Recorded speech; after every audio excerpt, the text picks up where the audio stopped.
জীবনে এমন একটা পরিস্থিতি যে কখন আসবে তরু ভাবেনি। এতগুলো বছর তার জন্য অপেক্ষার প্রহর গুনেছে তরু, অথচ এখন সে সামনে এসে দাঁড়ানোর পর তার মুখোমুখি না হতে পারার যন্ত্রণা কুড়ে কুড়ে খাচ্ছে ওকে। নির্ঝর এগিয়ে এলো এবার, তরুর হাত ধরে ওকে টেনে তুলে বিছানায় বসালো। পাশাপাশি বসে তরুর একটা হাত নিজের হাতের মুঠোয় টেনে নিল। তরু নিচের দিকে তাকিয়ে বিছানায় রোবটের মতো বসে থাকলো শুধু। তোমার নির্ঝর এসে গেছে তরু। যে দাবানলে জ্বলছো তুমি তা নেভাতে বেহিসাবি বৃষ্টি হয়ে এসেছে নির্ঝর। তোমার চোখে নিচে গাঢ় কালচে দাগ বলে দিচ্ছে অনেকগুলো রাত নির্ঘুম কেটেছে তোমার। এখন থেকে নির্ঝর তার বুক পেতে দেবে, যেন সেই বুকে মাথা রেখে তুমি আরাম করে ঘুমাতে পারো। আজ থেকে তোমার দহনের দিন শেষ তরু। তরু হৃদয় দিয়ে অনুভব করছিল নির্ঝরের মুখনিসৃত প্রত্যেকটি শব্দ। অন্য সময় হলে এই কথাগুলো তরুর হৃদয়ে প্রশান্তি এনে দিত, অথচ এখন তার হৃদয়ে যন্ত্রণা বাড়াচ্ছে। তরুর ভেতরটা হাহাকার করে উঠল। সত্যি কি এত সুখ তরুর কপালে আছে? নির্ঝর কি জানে বিগত দিনগুলোতে তরুর সাথে ঠিক কি হয়েছে? তরুর বলা কথাগুলো কান্নার মতো শোনালো।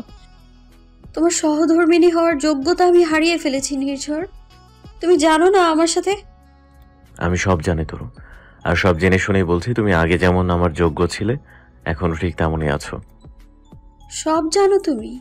সব জেনেও কেন আমার সাথে নিজেকে জড়াতে চাইছো? আমি তো জাহান্নামের আগুনে জ্বলছি রোজ। তুমি কেন নিজের লাইফটাকে হেল করে দিতে চাইছো? তরু, আমার তরু, হেল কোনটাকে বলছো তুমি? তুমি আমার জন্য এক টুকরো স্বর্গ, পবিত্র একটা ফুল তুমি, যাতে পঙ্কিলতার সামান্য ছোঁয়াটুকু লাগেনি কখনো।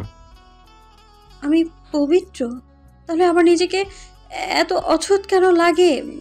মনে হয় সারা গায়ে নোংরা লেগে আছে। এই যে কাপড় দিয়ে সারা শরীর ঢেকে রেখেছি, তারপরেও নিজেকে বেআব্রু মনে হয়। নিজের শরীর থেকে নিজেই আজকাল পচার দুর্গন্ধ পাই আমি। মনে হয় হাজার হাজার শুঁয়োপোকা কিলবিল করছে সারা গায়ে। জানো নির্ঝর, আজকাল আমি চোখ বন্ধ করতে পারি না, তাহলে অনেকগুলো লোলুপ দৃষ্টি ভেসে ওঠে চোখের পাতায়। অন্ধকার ফুঁড়ে অগণিত নোংরা হাতে এগিয়ে এসে ক্ষত বিক্ষত করতে চায় শরীরটাকে। আমার দম বন্ধ হয়ে আসে নির্ঝর। তরু কথা শেষ করে পাগলের মতো দুহাতে নিজের চুল খামছে ধরল। সদা হাস্যোজ্জ্বল মেয়েটির এমন বিধ্বস্ত ভগ্নদশা দেখে নির্ঝরের বুকের ভেতরটাও ভেঙে চুরমার হয়ে যাচ্ছিল। ইস, নিজের সবটুকু ক্ষমতা দিয়েও যদি তরুর জীবনে সেই বিষাক্ত কালো অধ্যায়টা মুছে দেওয়া যেত। নির্ঝর আবারও আগলে নিল তরুকে। আমি তোমাকে কথা দিলাম তরু, আজকের পর থেকে তুমি যাতে নিশ্চিন্তে চোখ বন্ধ করে ঘুমাতে পারো তার সব ব্যবস্থা আমি করব। এরপর থেকে কখনো কোনো নোংরা হাত তোমার দিকে আসবে না, তার বদলে শুধু এক জোড়া হাত পবিত্র ভালোবাসার আহ্বান নিয়ে আসবে তোমার দিকে। তরু মুখ তুলে নির্ঝরের চোখের দিকে তাকালো। সেই চোখ জোড়া এখনো সেই 5 বছর আগের মতোই ভালোবাসায় টইটুম্বুর হয়ে আছে। সেই চোখের গভীরতায় এখনো টুপ করে ডুবে যেতে ইচ্ছে করে তরুর। কিন্তু আত্মীয় স্বজন, পাড়া প্রতিবেশী, সমাজ, ওরা কি আদৌ দেবে তরুকে একটা সুস্থ স্বাভাবিক জীবন নিয়ে বেঁচে থাকতে? গত 2 মাসে নিজের কাছের মানুষগুলোর এত ভয়ঙ্কর রূপ দেখেছে তরু যে আজকাল ওর স্বপ্ন দেখতেও ভয় হয়। তাছাড়া নির্ঝরের সাথে নিজেকে জড়ানো মানে নির্ঝরের স্বাভাবিক জীবনটাকে অন্ধকারের দিকে ঠেলে দেওয়া। না, কিছুতেই নিজের সাথে নির্ঝরকে জড়াতে দেবে না তরু। এতে নির্ঝর সাময়িক কষ্ট পেলেও আদতে ওর ভালোই হবে।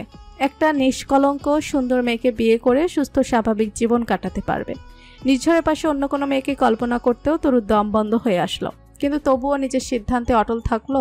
নির্ঝর বলল, অনেক হয়েছে, না খেয়ে খেয়ে কি হাল করেছো নিজের। এখন আমি তোমার খাবার নিয়ে আসছি, আমার সামনে তুমি পুরোটা খাবার শেষ করবা, তারপর রেস্ট করবা। সে পুরনো শাসনের সুর কণ্ঠে। এতগুলো বছর তরু এই আদুরে শাসন মিস করেছে ভীষণভাবে। তরু নিচু স্বরে বলল, খেতে ইচ্ছে করছে না এখন। তরু, আমি কিন্তু একটা লম্বা জার্নি করে এসেছি। দুপুরে বাসায় খাবো বলে বাইরে কিচ্ছু খাইনি পর্যন্ত। এখন যদি তুমি না খাও আমারও খাওয়া হবে না। এতক্ষণে তরুর টনক নড়ল। সত্যি তো, নির্ঝরের চোখে মুখে ক্লান্তির ছাপ। নাছরবান্দা নির্ঝরকে তরু চেনে, খুব ভালোভাবেই চেনে। একবার যখন বলেছে তরুকে না খাইয়ে ছাড়বে না কিছুতেই, তরু বলল, আচ্ছা খাবো। গুড গার্ল, আমি এক্ষুনি আসছি। নির্ঝর তানিকে দিয়ে তরুর জন্য খাবার নিয়ে এলো। তানি খাবার দিয়ে চলে গেল। নির্ঝর বসে থাকলো পুরোটা সময়। তরুর ভাতের শেষ লোকমা মুখে তোলা পর্যন্ত তাকিয়ে থাকলো তরুর দিকে।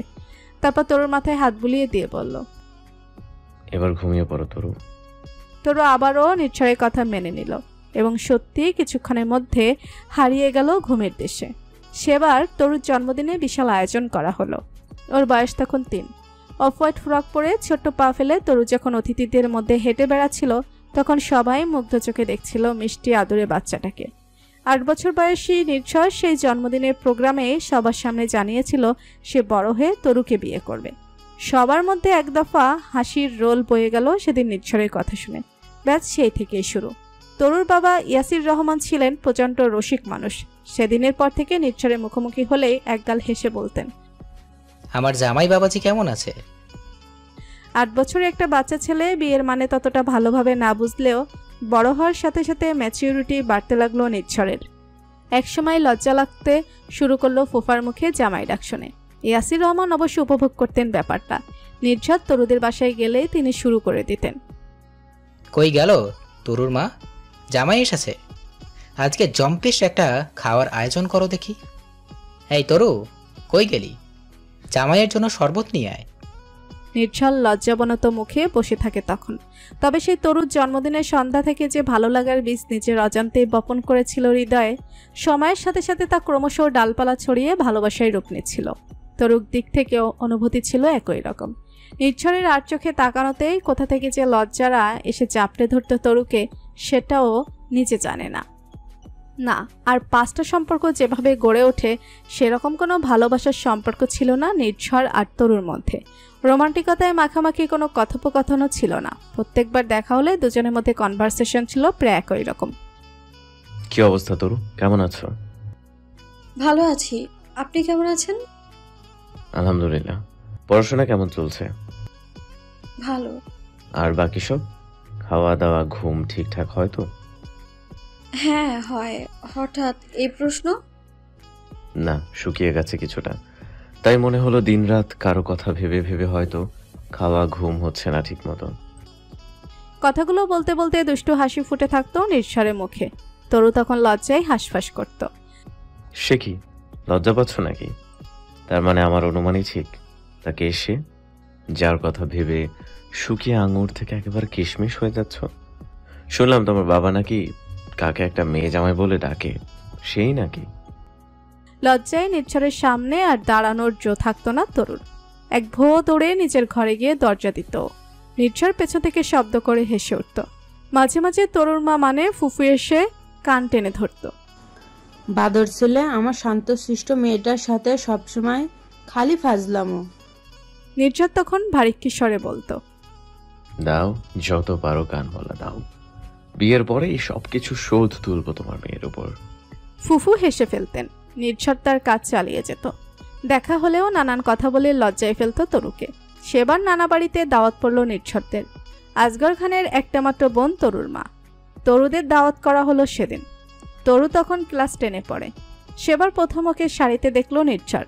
বয়সের তুলনায় কি পরিণতই না লাগছিল সেদিন তরুকে। নির্ঝর সেদিন সুযোগ করে তরুকে একা ডেকেছিল। তরুর প্রতি মুগ্ধতা উত্তরোত্তর বেড়েই চলছিল ওর। কিন্তু সেদিন প্রথমবার নিজের মুগ্ধতার কথা মুখ ফুটে প্রকাশ করেছিল সেদিন। একদম তরুর কাছাকাছি গিয়ে লাজুক মুখশ্রীর দিকে তাকিয়ে বলেছিল, তোমাকে একেবারে বাটারস্কচ আইসক্রিমের মতো লাগছে। তরু অবাক হয়ে তাকিয়েছিল নির্ঝরের কথা শুনে।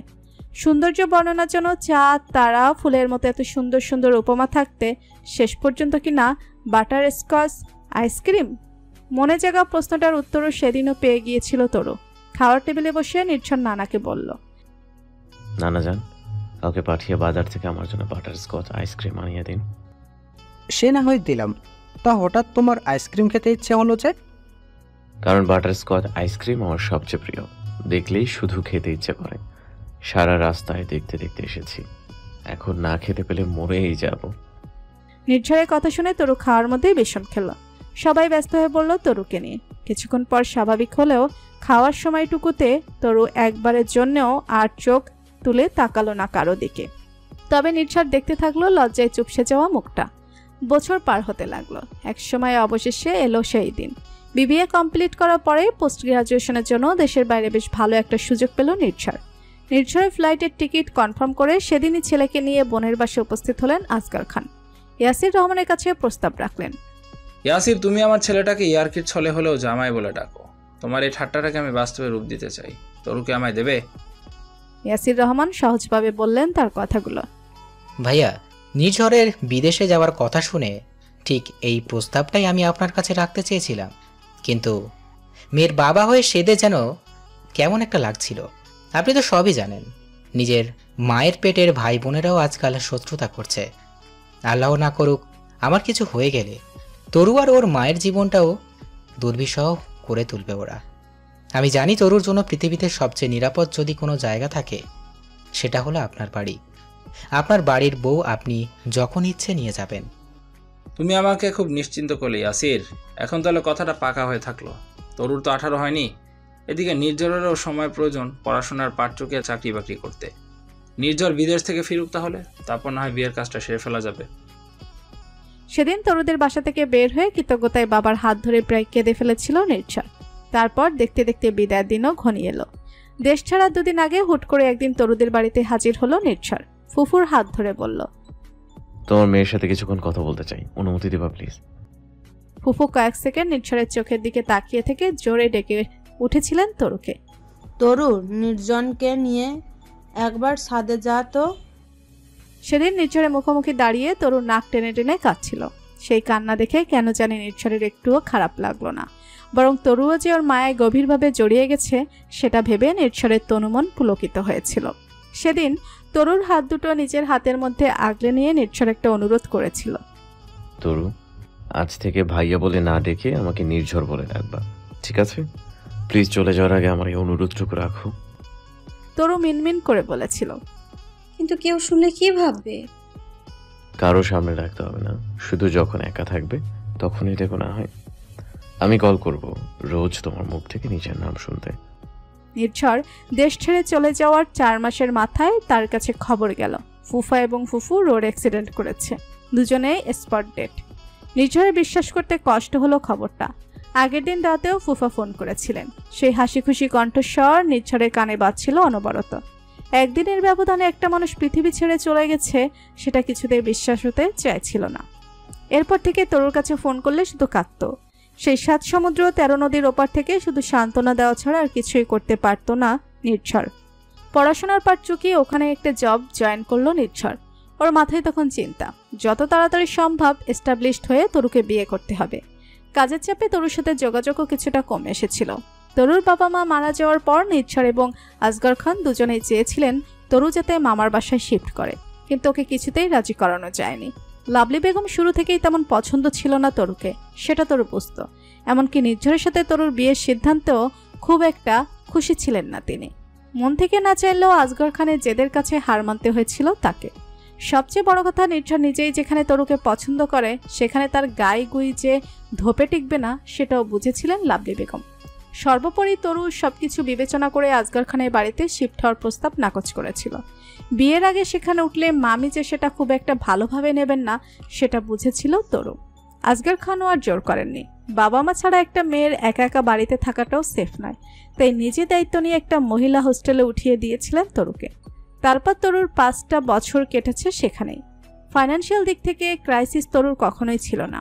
ইয়াসির রহমান যথেষ্ট সম্পত্তি এবং টাকা পয়সা রেখে গিয়েছিলেন মেয়ের জন্য। তবুও আসগর খান নিজের মতো করে তরুর পাশে থাকতেন সবভাবে।